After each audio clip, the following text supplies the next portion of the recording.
প্রতি বছরের মতো এবছরও আমাদের কলকাতা বিশ্ববিদ্যালয়ে বাগদেবীর আরাধনা হচ্ছে এখানে। প্রতি বছরই হয়, করোনার সময় কিছুদিন বন্ধ ছিল, কিন্তু তারপর থেকে এখানে কলকাতা বিশ্ববিদ্যালয়ের সাধারণ ছাত্রছাত্রীরা এবং কলকাতা বিশ্ববিদ্যালয়ের তৃণমূল ছাত্র পরিষদ খুবই আড়ম্বরের সঙ্গে সরস্বতী পুজো উদযাপন করে। তার থেকে আজকে আরেকটা মহৎ দিন আছে, এটা হচ্ছে আমাদের দেশনায়ক নেতাজি সুভাষচন্দ্র বসুর জন্মদিন।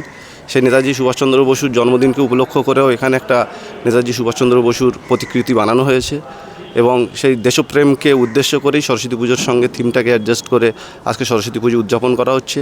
সকলেই আসছে, পুরনো যারা থাকে, প্রাক্তনী যারা থাকে, সকলেই আসে এখানে, মজা করে, খাওয়া দাওয়া করে এবং খুবই আনন্দ করে এখানে এসে।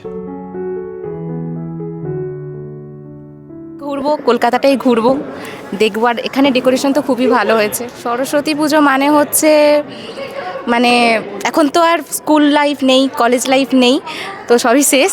তো সেগুলো খুব মনে পড়ে। সরস্বতী পুজো মানেই হচ্ছে স্কুল লাইফ এনজয় করা আর কলেজ লাইফ এনজয় করা। ছোটবেলাকার পূজা এখনকার পূজার মধ্যে পার্থক্য? অনেক পার্থক্য।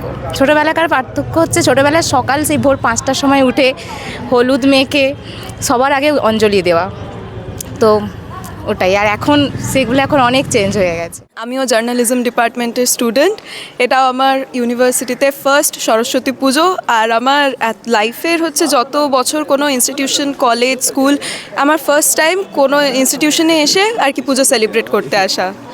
আজকে তো আমার জন্মদিন, তাই আজকে আবার ডাবল সেলিব্রেশন। সরস্বতী পুজোর মজাও আবার 23 জানুয়ারিও।